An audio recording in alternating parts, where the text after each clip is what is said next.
I'm David Hart. Welcome to another edition of the Florida Chamber's Bottom Line.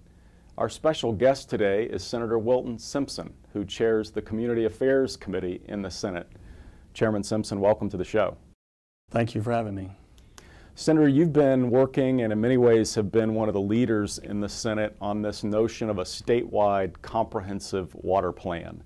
At the Chamber, we know how important this is because our water supply needs between now and 2030 grow from 7 billion gallons a day to 9 billion gallons a day, almost a 28% increase. And of course, we all share the view of how important it is to protect our natural resources and the natural beauty of our state. Can you share a little bit with our members about how's that conversation going in Senate Bill 918? You know, 918 is going very well. I believe the House and the Senate we're getting close to being on the same page.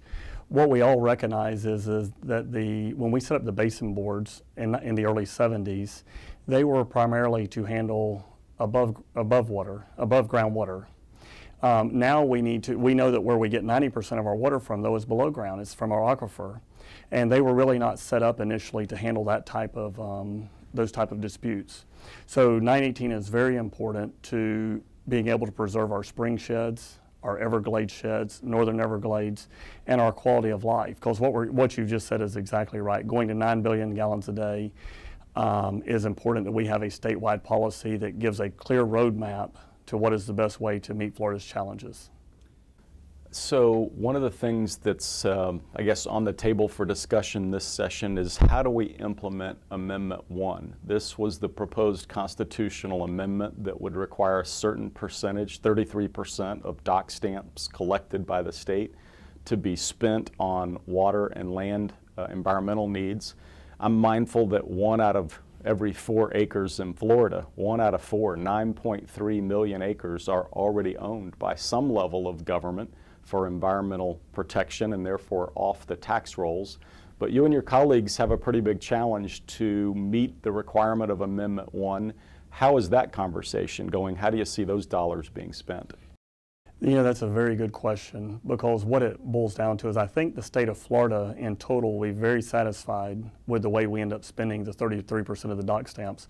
That's a very volatile number. It's around $740 million estimates for this year. Now it was up to $765 million just a few months ago. And so it is a volatile number, but there's a couple of things that people in the state should be very pleased with. We're going to spend many hundreds of millions more than that from GR and other revenue sources on these items, first of all. And then second of all, you know, we hear a lot about, well, this group is not going to be happy if we do it one way or another way. And so what I would add to this is that depending on where you're from is going to be whether we met the intent of the constitutional amendment. Your opinion will be, for instance, if you are from the Everglades, clearly you want more of the money spent in South Florida. You see a lot of commercials today running saying, hey, we had a deal for the May 1st deal. We have a contract to buy so many thousands acres of land. Let's do that and do it right. Well, do we take nearly 10% of the dollars over the next, is that the best use of those dollars? If you're along the coast of the state of Florida, maybe you're more interested in beach nourishment and restoration. If you are in North Florida, it's springs. If you're in Orlando area, it's the CFWI with Central Florida Initiative. And so I think depending on where you're from will be determined your true opinion of what we've done. But if you take in total all of the projects we're doing around the Everglades, the Caloosahatchee, the St. Lucie, the Indian River Lagoon, the springs protection that is in 918, you should be very satisfied that we were frugal with your taxpayers' dollars and that we did the best we could to spread it out evenly over those districts.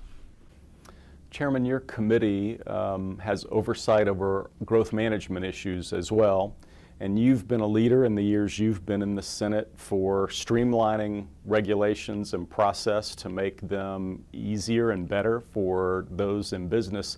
You're the sponsor of a bill dealing with sector plans and developments of regional impact, so-called DRIs. Share with us a little bit about that legislation.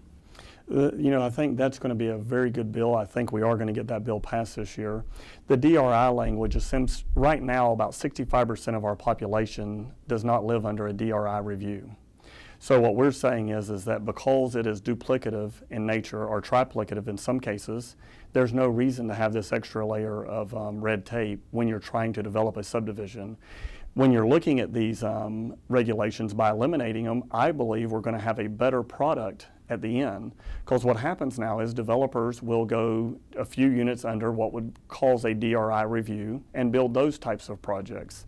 By getting rid of this project, it'll give our local governments with their interlocal governmental agreements the opportunity to review those issues of multi-jurisdictional issues. So I think it's going to add a lot of positive effects to future Florida growth, and it's going to eliminate major headaches that shouldn't exist anyways.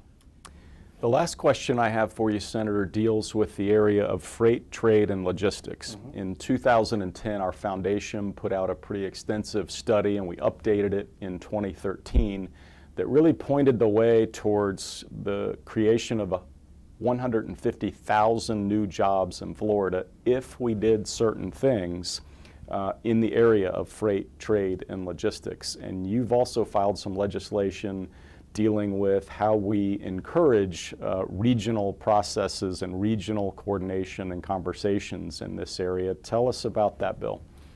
Yeah, I think it's going to have a very positive effect on the state of Florida. And when you look at the Panama Canal widening, I think it's due to be completed in early 17.